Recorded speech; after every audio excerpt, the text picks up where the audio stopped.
Hi, I'm Randy Couple Savan, and I'm doing this video to tell you about my life. Why? Why would I do that? And why would anybody care about the details of my life?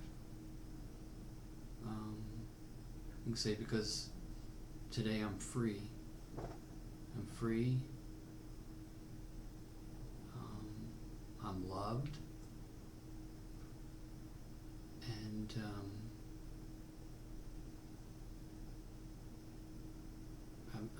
I've received healing in my life, and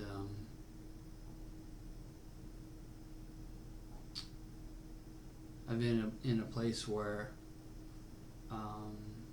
there have been very difficult things happen to me in my life, and it's hard just to tell you in a video, because there's a lot of detail and it's painful, but I'm not going to take the time here in this way to tell you all those details, but to give you an idea of where I was, what I went through, and who I am today. So first I'll start with who I am today.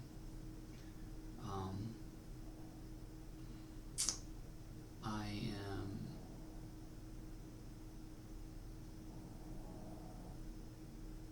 totally in the presence of the Lord. I feel God's presence, and I seek Him with deep desires that I've never had before. I thought I had in the past.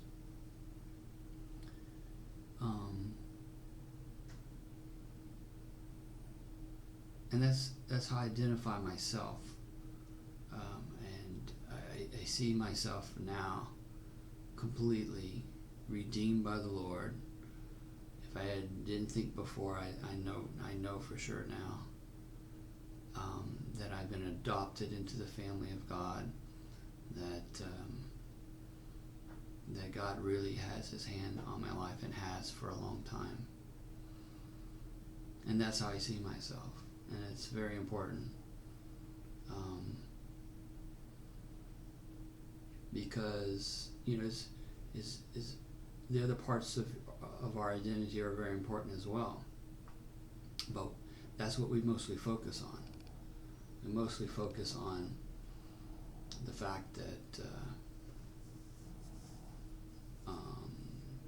we are like I would say for me, I'm a husband, I'm a father, I'm a son,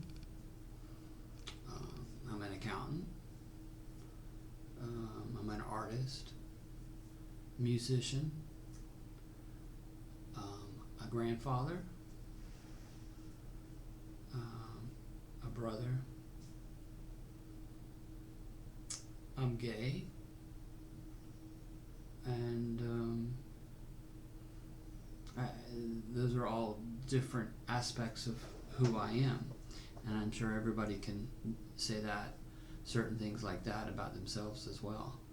But more recently come to the understanding that those are all parts of who I am, and those are very important. But now the most important thing in my life, as far as my identity and who I am, is how God has created me and how I fit into the family of God, and how God sees me. That is something new for me.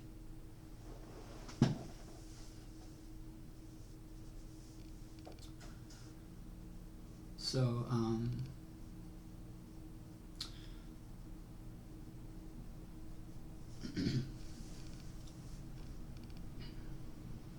like I said, my life was difficult, and I'm sure other people can say they have difficult things that occurred in their life.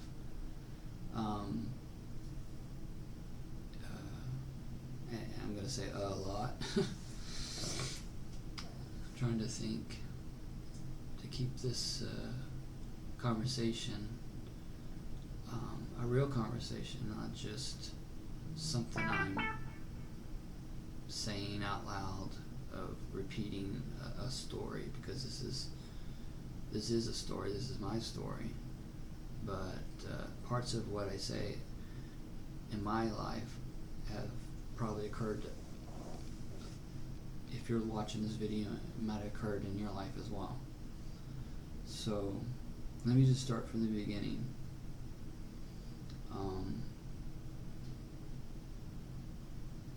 When I was a boy, I was born in Florida, St. Petersburg, Florida, and was typical like every other boy or any other child in America, where you grew up with your cousins and your brothers and sisters, and you played in the yard, and spent nights at your grandmother's house, and spend sleepovers at your aunt's house. And so that was all the things that occurred in going to the beach and going to Disney World and all those typical things. Then in the 70s, my father picked us up and moved us to Southeast Texas, to Port Arthur, Texas. I believe this was in 76. Remember it being 76 as I remember bicentennial year. So at that time I was 9 years old. And then we moved to Texas, and so leaving an environment where we were surrounded by family, we were then put in a living situation where we were just the five of us: my father, mother, my brother and sister, Kevin and Jennifer. So we were basically isolated, and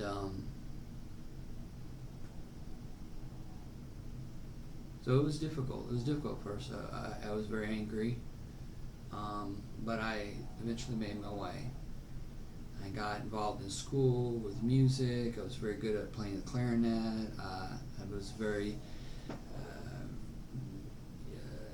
math and school was very easy for me. And so for me, I started focusing on school and the band. And I don't recall when I was young having friends over. My parents didn't really have friends. It was maybe one or two times that I recall having them inviting friends, their adult friends over. So there wasn't a lot of activity in the house that I really recall. It was just my brother, sister, and I. So, but in the beginning, when I was little, when we first got to Texas, there was two sisters that were from a church, Grace Church at Nazarene, and they came in this brightly colored bus. I don't recall the color, but it was definitely a children's church, a church bus. A regular school bus was converted for the church, and they invited us to summer Bible school, and we went. And probably because I wasn't brought up in religion. My parents were not religious. They didn't talk to me about God, and so I'm sure they, in my mind, looking back, I'm sure that they agreed to all this because it gave them a time to have free babysitting during a time on Sunday, a Sunday morning. That's just me being negative about the whole story, but maybe there was more to it than that. But I went to church, I enjoyed it, and that's where I gave my heart to God. I had the first prayers when I was, I don't know, 10 or 11 years old, asking Jesus in my heart, and my first understanding of God, and being around people who love God. And it was a very wonderful experience for me. I had all but good memories going to this church. But then as I started becoming a teenager, and dating and just going out and doing things, I faced, I think that's when at that age I started having questions about my sexuality and what that meant. And my experience is probably different from others. I wouldn't say I was denying that I was gay. I don't really know what the really word is. It's probably the most accurate way of putting it was that I just didn't think about it. And when I did think about thoughts, or when I did have an experience with a boy or something that was sexual in nature,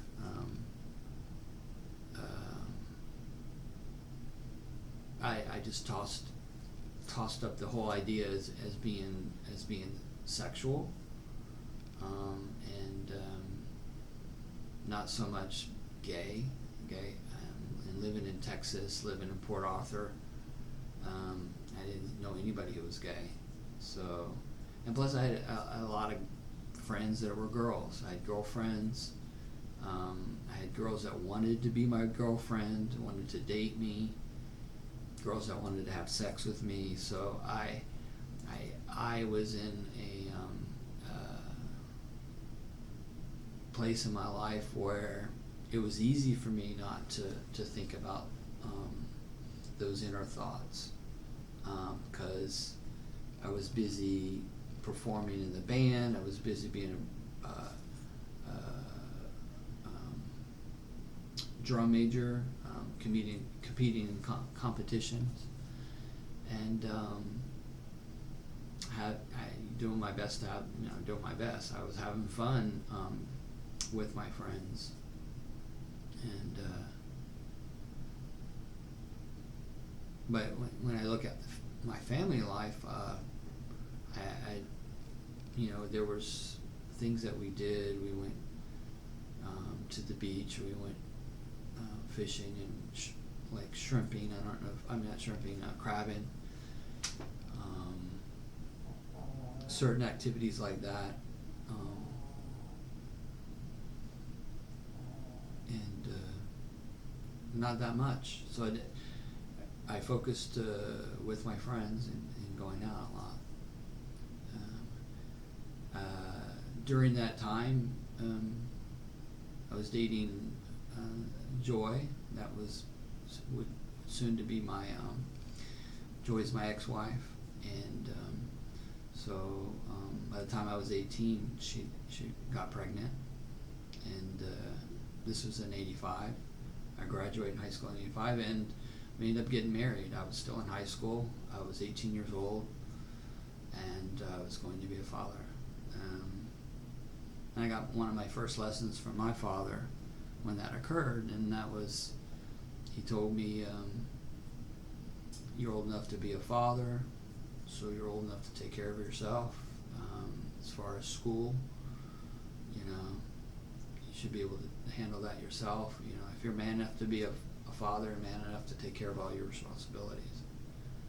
So I realized that I was totally on my own, and looking back, I don't know how I did it. Really, I really don't know how I did it. I was not afraid. I seemed like I had all the answers. I knew what to do. It wasn't a question in my mind. Worry, I need to do this, what do I do?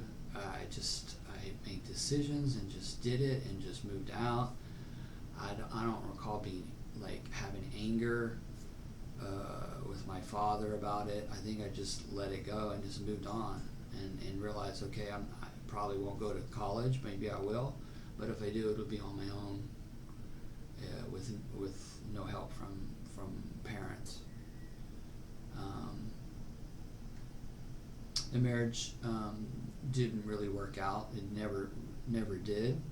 There was parts where we got along, and we were friends first before we were married, Joy and I. So,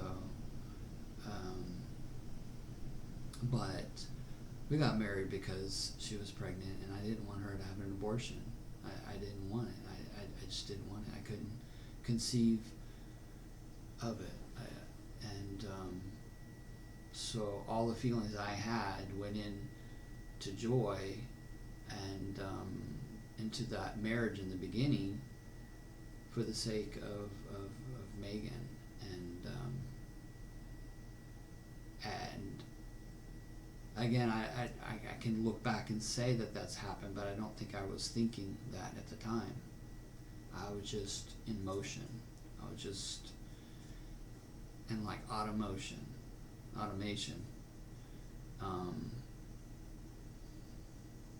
And it was difficult. I worked fast foods, and we got an apartment.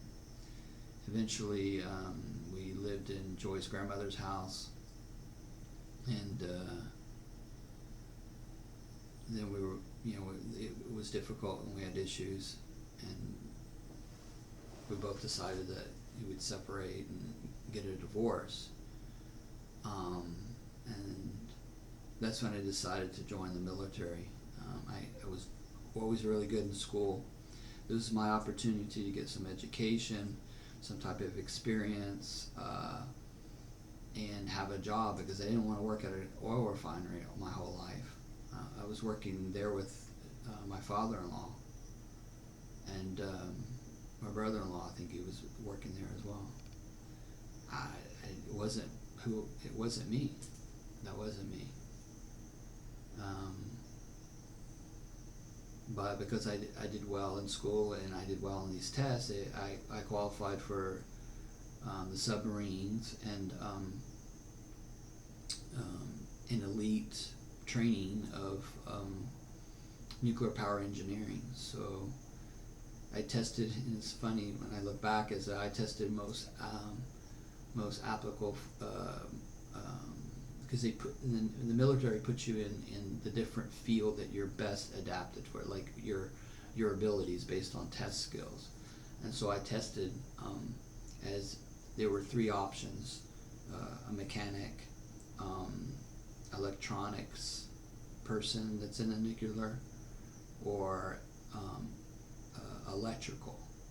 And I tested doing very well in mechanical, and I'm like, okay, yeah, I'm gonna fix things, but that is what I qualified for. So I joined the military, went to school for 2 years, and ended up on a submarine. The Simon Bolivar was the name of the submarine, based out of Charleston.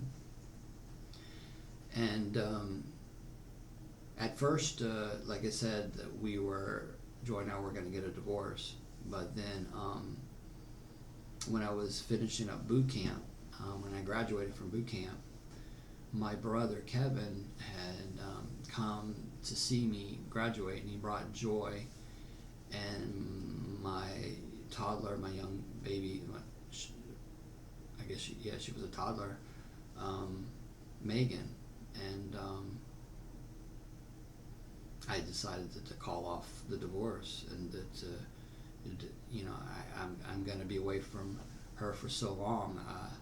I can't imagine not having her in my life all the time. I'm already going to be gone as it is, so I want every other minute time that I have to be able to be a father to Megan. And so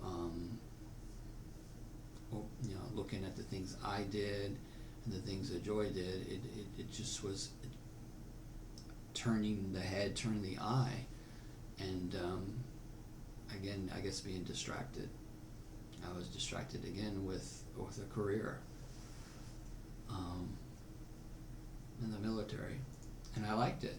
I was scared at first, but I was doing very well in that as well. While I was in school in Orlando, we had my brother come stay with us, and the reason why we did that, and I recall that it was really Joy that pushed this idea, because she wanted to help him get some type of responsibility in his life. Because, the dynamics, every family has certain dynamics, every family has. And I was the oldest son. Kevin was the middle child. Jennifer was the baby girl, the young girl. And so in this dynamic, I was the successful older brother. My brother was the rebel. He was getting in trouble all the time. He was difficult all the time. He was fighting, he was getting out, he was going out and I'm sure drinking and maybe getting high and just getting into certain trouble. And so I guess I was thinking, okay, I'm responsible. I have a family now. I'm in the military. I did this when I was 18, and now you're 18 years old, and you're not doing anything to anything with your life, So my impressions of my brother at that time was not good, and I feel bad now. Now that he's unalive, because I didn't know everything, so I didn't know everything to understand. So Kevin came to visit us. Actually lived with us while I was in school, and he got a job at the local airport in Orlando. I think he was doing outside bag work, loading the airplanes with luggage, and I think we thought he was doing well, and we were doing all that, and like I said, I thought something, like that he needed help, and I had anger towards him because he was criticizing our parents. He was stealing from them and just overall disrespecting them. I just didn't understand that, because my perception of my parents, whether they're basically good people, not overly emotional or anything like that. There was certain levels of discipline was always provided for. On a scale of 1 to 10, it's they're not saints, but they're not horrible people. So that was my impression of my parents. They were just as good as anybody else's. But I was living in a fog. I was living in a perception that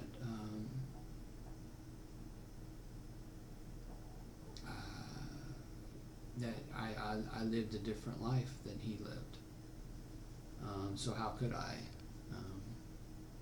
And it wasn't until after I was married with Joy that she pointed out things that occurred in the family that wasn't normal. So I had to learn from her certain things, like certain manners, eating at the table. When we were young, we used to eat on the floor, on newspapers. We really didn't eat at the table at all. Maybe we did, but she made a point to have us, tell my parents and make a point that we would eat at the table when she was dating me. So I was blinded. I mean, you only know what you know, and I didn't spend a lot of time outside of the house with other families to really see the difference either. So I would spend time with my friends, but didn't really see them interacting with their family so much, or their parents, how how their mother treated them or how their father was. I didn't see that. So I guess I was just oblivious to the reality of things, and very ignorant about everything that was going on in the family. So, like I said, Kevin came and visited, and not visited, I keep saying visited, but he lived with us for us to help him. And then I had to transfer to Connecticut, and that was part of my training. So we moved to Connecticut and left Kevin there, helped him get in an apartment, and he continued working in Orlando.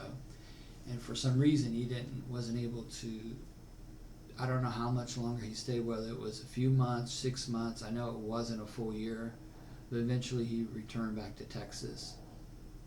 And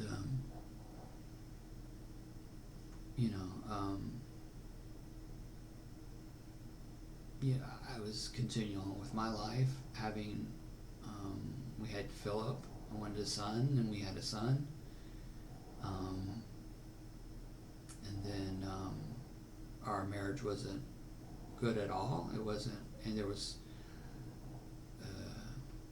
infidelity on both sides. And so, but very secret stuff. Some things out in the open, and would turn a blind eye to. So I knew I wasn't in a marriage that was right for me, and so eventually we got to a point where decided it was time for me to no longer be married, that I need to find a way for myself to be happy, because I wasn't happy in the marriage. At the time, Megan was older. Philip was just a toddler, maybe 2 or 3 years old. And then as I made the decision as we both made a decision to end the marriage, in South Carolina you had to be separated for a year. Joy was pregnant with Genevieve, so that made it even more difficult. But I was determined that I needed to find out what it is in my life that I needed to be happy with. So I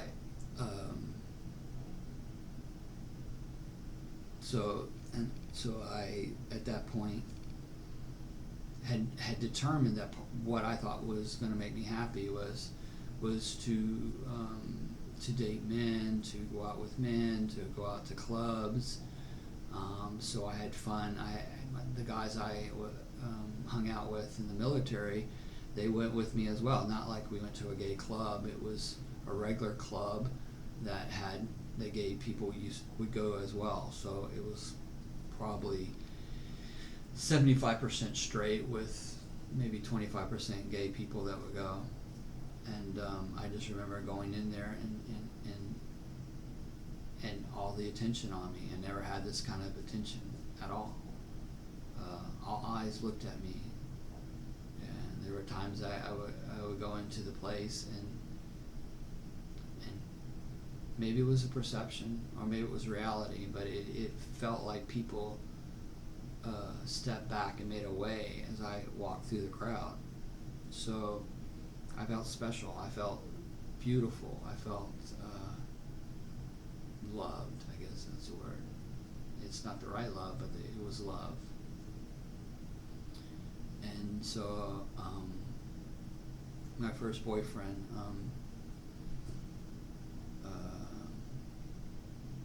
we dated, and then I decided I wanted to end it because I wasn't really quite sure about certain things. I wanted to date other people. I wanted to understand what I was doing in my life, and he was talking about marriage to a man, and at that time, in the early '90s, when they first came out, at this age, I was probably 24 or 25 years. I was 25 years old, so I didn't understand any of that, and so he scared me.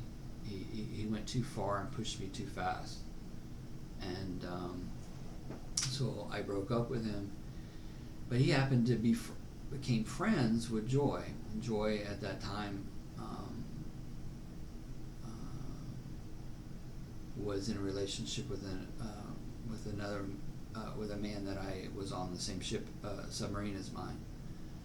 His name's Roger, and they started dating. He moved into the house that was our house, and then we eventually separated. Obviously separated. We got the divorce a year later, and then she remarried and immediately married Roger.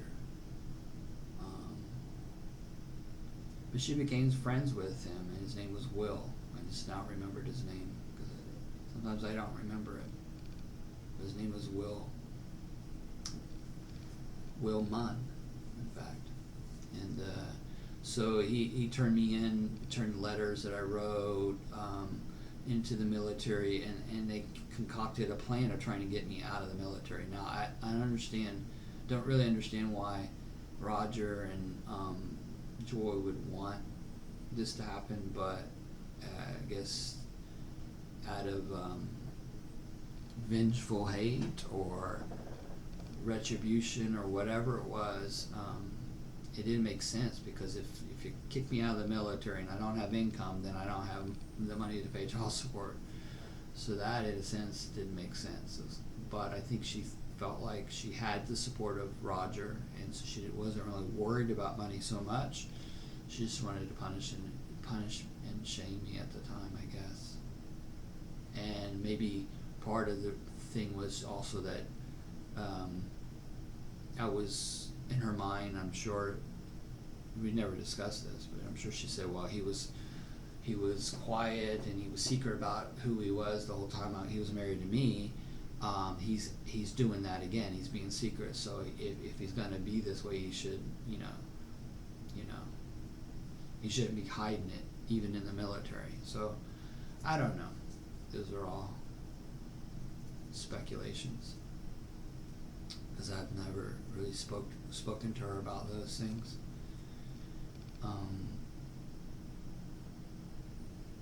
But he turned me in, and one of the things he said to me when he broke up with me is that, if you leave me, you will get HIV, you will get AIDS, and you will die. I was like, how horrible of a thing to say to somebody. He said, you will. People are getting that, and at least with me, I'll never cheat on you, and you're safe with me. And he put that curse on me. It was a curse. It was a curse. And after he said that, within a few months later, I'd say maybe it was during that time, but about the same time, or a few months later, we find out that my brother Kevin had AIDS. He tested and had AIDS. I guess he was trying to join the military, kind of do something like what I was doing in my life, get his life put together, have a career. He tested, and he had full-blown AIDS at age 18. Full-blown AIDS. That meant that he had gotten infected a couple of years before, when he was probably 16 or 17. Because he had no T cells. Like, the T cells were below 200. So he wasn't doing good at all.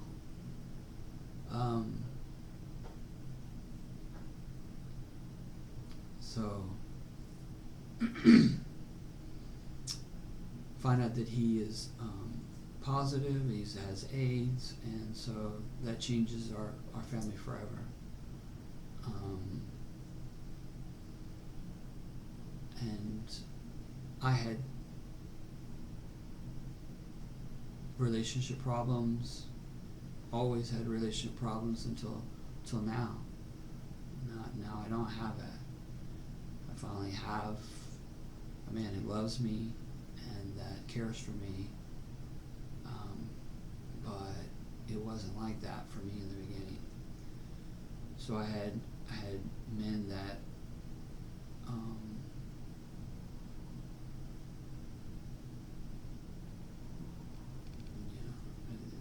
they didn't want really love. The bottom line, they just wanted to have fun. And the second guy I dated, his name was Guillermo. His real name wasn't Guillermo, but that's what he wanted everybody to call him, because he was stationed in Spain, and so but his real name is Thomas Finocchio was his last name. And he was from Massachusetts. He was in the Air Force, I believe, and he had gotten out, and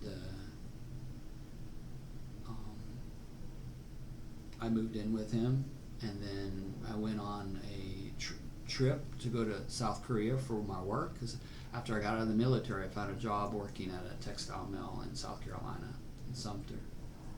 And so when I came back, I was all excited about coming back from my trip. I was there for probably, I don't know, I think it was like 3 or 4 weeks, and even got like handmade cowboy boots. He wanted some cowboy boots, and I got them handmade and brought them back to him. I was all excited. And when I got back, all my things were on the porch. So, and I said, "What is all this?" And he tells me, he says, you have to go. Like, I met somebody else, and so you have to go. And by the way, I just tested positive for HIV. And so he tells me that I'm out and I have to go, and I have HIV at the same time, because I'm certain I have it. So I didn't have any place to go, and one of the supervisor managers at the company I work for let me stay at his mother's house. I have no place to go. And he introduced me to his cousin. His name's Tony, and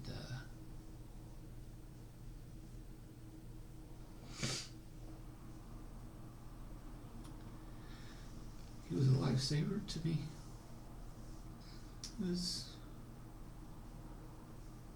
He's a good friend.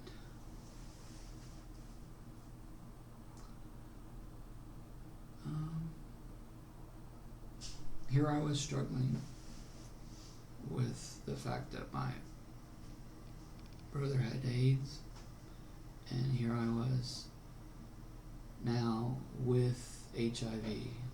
As far as I was concerned, I had AIDS.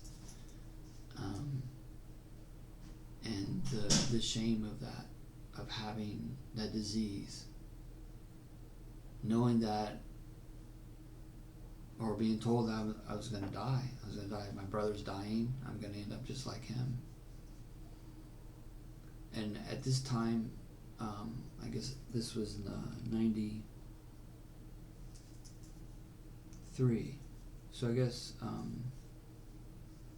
this was 93. Because I tested positive for HIV 1 year before my brother passed.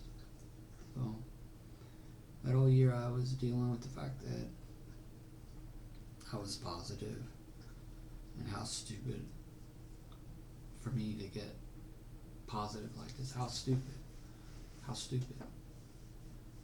And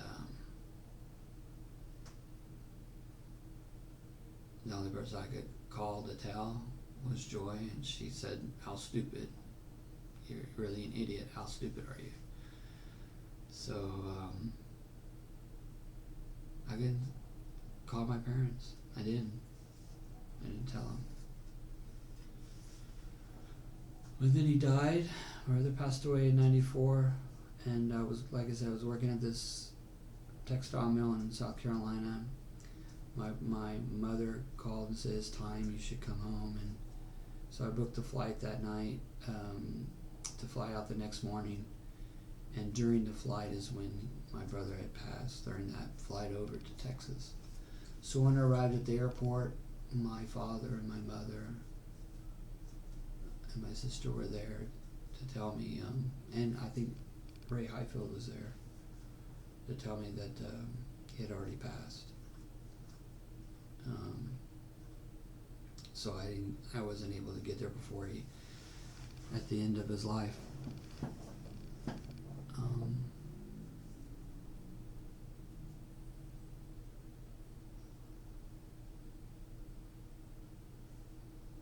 Yeah, that was difficult. But I'd say this is part one of my story, and part two, I can talk to you about Kevin's life and what he did in the ministry. And because basically after he died, I felt like I was missing something.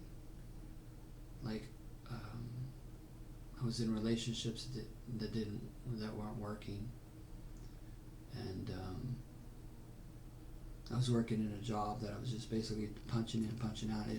There was no passion in the work. It wasn't really something I really wanted to do in my life. But after my brother died, and what he did with a new ministry, and what he did in the kingdom of God,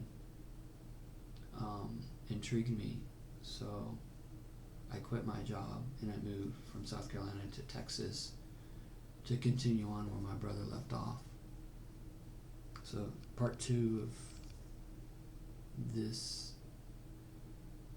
story would be me to talk to you about Kevin's ministry, his touch ministry, and what he did, and how I got involved with that, how I found God again, why I found God as an adult, and how he used me during this time.